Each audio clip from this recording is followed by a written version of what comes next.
باللہ من الشیطان الرجیم بسم اللہ الرحمن الرحیم۔ السلام علیکم۔ اسلامک ہسٹری چینل میں خوش آمدید۔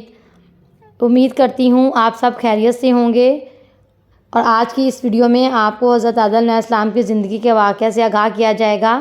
اور جن بہن بھائیوں نے میرا چینل سبسکرائب نہیں کیا ان سے گزارش ہے کہ میرے چینل کو سبسکرائب کر لیں، تاکہ میں اس حوصلہ افزائی کے ساتھ مزید ویڈیوز جو اسلام کے بارے میں ہیں، واقعات اور جو بھی اسلامک بیانات جو ہیں وہ آپ کے ساتھ شیئر کر سکوں۔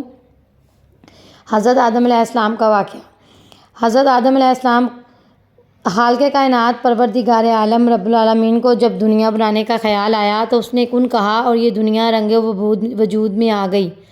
اللہ تعالیٰ نے اس میں پہاڑ، دریا، سمندر، جھیلیں، سرسبز جنگلات، لہلاتی کھیتیاں، پھلوں سے لدے ہوئے باغات، پھل پھول پودے، آبشاریں اور پیدا کر دیں، یعنی انواع و اقسام کی نعمتوں سے دنیا کو سرفراز کر دیا اور اس کی بہترین تزئین و آرائش فرما دی، اور جنات کو آگ سے پیدا کر دیا، جیسا کہ ارشاد باری تعالیٰ ہے، ہم نے جنات کو آگ کی لو سے بنایا۔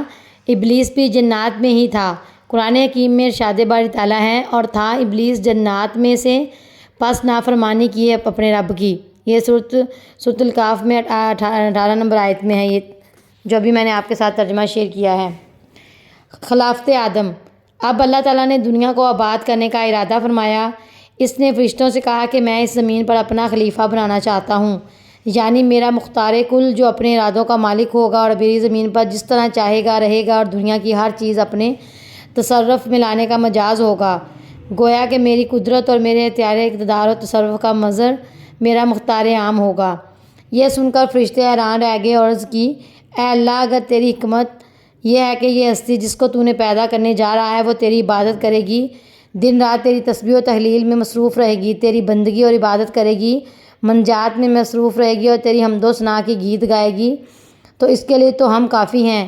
ہم ہمہ وقت تیری حمد و ثنا، تسبیح و تحلیل کے ترانے پڑھتے رہتے ہیں، ہر لمحہ تیری عبادت میں مصروف رہتے ہیں، اور بے چونوں چرات تیرا حکم بجا لاتے ہیں۔ ہم کو تو اس خاکی سے فتنہ و فساد کی بو آتی ہے، ایسا نہ ہو کہ یہ تیری زمین میں خرابی اور خون ریزی کرے اور فتنہ فساد برپا کر دے۔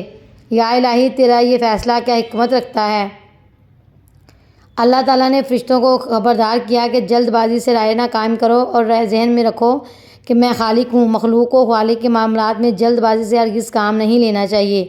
اس کی جانب سے حقیقت حال کے اظہار سے قبل ہی شک و شبہ کو سامنے نہیں لانا چاہیے، اور وہ بھی اس طرح کہ اس میں اپنی برتری اور بڑائی کا پہلو نکلتا ہو۔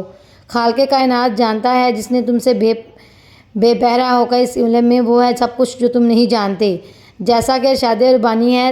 اور جب ایسا ہوا تھا کہ تمہارے پروردگار نے فرشتوں سے کہا تھا، میں اپنی زمین پر ایک خلیفہ بنانے والا ہوں، فرشتوں نے کہا، کیا تو اسے زمین پہ بنا رہا ہے جو زمین میں خرابی پھیلائے گا اور خون ریزی کرے گا؟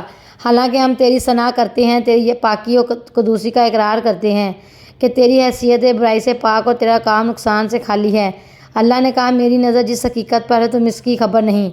حقیقت یہ ہے کہ فرشتے آدم کی تخلیق کا سبب جاننا چاہتے تھے، اور یہ کہ اس خلیفہ بنانے میں کیا حکمت ہے۔ ان کی خواہش یہ تھی کہ اس حکمت کا راز ان پر کھل جائے، اس لیے ان کے طرز ادا اور تعبیر مقصد میں کوتاہی تنبیہ کے بعد اللہ تعالیٰ نے یہ پسند فرمایا کہ ان کے سوال و جواب جو بظاہر حضرت آدم علیہ السلام کی تحقیر پر مبنی ہیں، عمل و فعل کے ذریعے اس طرح دیا جائے کہ ان کو خود بخود آدم کی برتری اور حکمت الہی کی شان و رفعت کا نہ صرف اعتراف کرنا پڑے بلکہ اپنی کم مائیگی اور عجز کا احساس ہو جائے۔ لہٰذا حضرت آدم علیہ السلام کو اپنی سب سے عظیم المرتبت صفت علم سے سرفراز فرمایا اور ان کو علم اشیاء عطا فرمایا۔ اور جب آدم کو علم حاصل ہو چکا تھا، پھر اس مکمل کرنے کے بعد فرشتوں کے سامنے پیش کر کے فرمایا کہ تم ان اشیاء کے متعلق کیا علم رکھتے ہو؟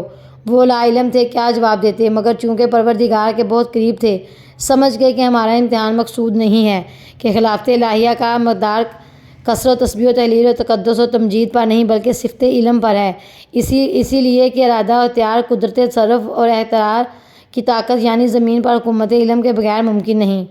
جبکہ آدم علیہ السلام کو اللہ تعالیٰ نے علوم و اسرار سے بہرہ فرما دیا تو بلا شبہ وہی خلافت عارضی کا حقدار ہے، کوئی اور نہیں۔ حقیقت یہ بھی ہے کہ ملائکہ کو جو خدمات سونپی گئیں ان کے علاوہ ہر قسم کی دینی خواہشوں اور ضرورتوں سے بے نیاز ہے، اسی لیے وہ علم کے سے بھی ناآشنا تھے، اور آدم علیہ السلام کو چونکہ سب سے واسطہ پڑتا تھا، اس لیے ان کا علم ان کے لیے ایک فطری امر تھا جو رب العالمین کے ربوبیت کا معاملہ کی بخشش اور عطا سے عطا ہوا۔ اس کو وہ سب کچھ بنا دیا گیا جو اس کے لیے ضروری اور لازم تھا۔ حضرت آدم کی پیدائش۔ اللہ تبارک و تعالیٰ نے حضرت آدم کو مٹی سے پیدا فرمایا۔ ان کا خمیر تیار ہونے سے قبل ہی سے رشتوں کی اطلاع دی کہ عن قریب وہ مٹی سے کیا مخلوق پیدا کرنے والا ہے جو بشر کہلائے گی۔ زمین میں اسے ہماری خلافت کا درجہ حاصل ہوگا۔ آدم کا خمیر مٹی سے گوندا گیا، ایسی مٹی سے گوندا گیا جو نت نئی تبدیلی قبول کرنے والی تھی۔ جب یہ مٹی پختہ ٹھیکری کی طرح آواز دینے اور کھنکھنانے لگی تو اللہ تعالیٰ نے اس جسد خاکی میں روح پھونکی اور وہ اچانک کھنکھنانے لگی تو اللہ تعالیٰ نے اس جسد خاکی میں روح پھونکی اور اچانک گوشت پوست ہڈی پٹھے کا انسان بن گیا اور شعور و عقل، جذبہ کیفیتی حس اور ارادہ کا حامل نظر آنے لگا۔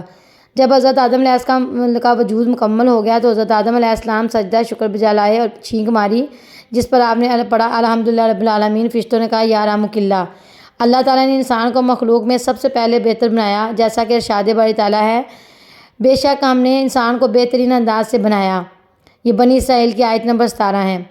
تب فرشتوں کو اللہ تعالیٰ نے حکم دیا کہ تم آدم کے سامنے سربسجود ہو جاؤ، یہ میرا زمین پر نائب یعنی خلیفہ ہے اور ہر چیز عرضی اس کے دائرہ اختیار میں ہوگی۔ یہ سن کر سارے فرشتے حضرت آدم علیہ السلام کے آگے سجدہ ریز ہو گئے، لیکن ابلیس لین جل گیا اور حسد کے مارے سجدہ نہ کیا۔ نہ اسے یہ تکبر و غرور تھا کہ اللہ تعالیٰ مجھے آگ سے تخلیق کیا ہے اور یہ خاکی انسان مجھ سے کمتر ہے۔ قرآن پاک میں اس واقعے کو بیان کرتے ہوئے اللہ جل شانہ فرماتے ہیں، اور پھر دیکھو جب ایسا ہوا کہ ہم نے فرشتوں کو حکم دیا کہ آدم کے آگے سربسجود ہو جاؤ، وہ جھک گئے مگر ابلیس کی گردن نہ جھکی، اس نے نہ مانا اور گھمنڈ کیا، اور حقیقت یہ ہے کہ وہ کافروں میں سے تھا۔ یہ سورۃ بقرہ کی آیت نمبر 2 ہے۔ ابلیس لعین کو غرور و تکبر نے جھٹکے نہ دیا اور اس نے گھمنڈ میں راندر درگاہ ہو گیا کہ آدم علیہ السلام کو اللہ نے مٹی سے بنایا اور میں آگ سے پیدا کیا گیا ہوں اور میرا حق ہے کہ مجھے زمین پر نائب بنایا جائے۔ اس حاکی کو مجھ پر ترجیح کیوں دی گئی؟ اللہ تعالیٰ نے سورۃ سعد میں فرمایا ہے، اور جب ایسا ہوا کہ ہم نے فرشتوں کو حکم دیا کہ آدم کے سامنے جھک جاؤ اور سب جھک گئے مگر ابلیس نہیں جھکا، وہ جنوں میں سے تھا، پس اپنے پروردگار کے حکم سے باہر ہو گیا۔ پھر کیا تم مجھ سے چھوڑ کر تمہارے پروردگار ہو ایسے اور اس کی نسل کا ساز بناتے ہو، حالانکہ وہ تمہارا دشمن ہے؟ دیکھو ظلم کرنے والوں کے لیے کیا بڑی تبدیلی ہوتی ہے۔ وہ وقت یاد کرو جب تیرے پروردگار نے فرشتوں سے کہا میں مٹی سے بشر کو پیدا کرنے والا ہوں، بس جب میں اس کو بنا سنوار لوں اور اس میں اپنی روح پھونک دوں تو سب فرشتے اس کے لیے سربسجود ہو جائیں۔ پس سبھی نے سجدہ کیا مگر ابلیس نہ مانا، گھمنڈ کیا اور وہ علم الہی میں پہلے ہی کافروں میں سے تھا۔ اب نیکسٹ جو پارٹ ہے اس میں آپ کو حضرت آدم علیہ السلام اور ابلیس کے جو واقعہ وہ دوسری ویڈیو میں آپ کے ساتھ شیئر کیا جائے گا۔ تب تک کے لیے اللہ نگہبان۔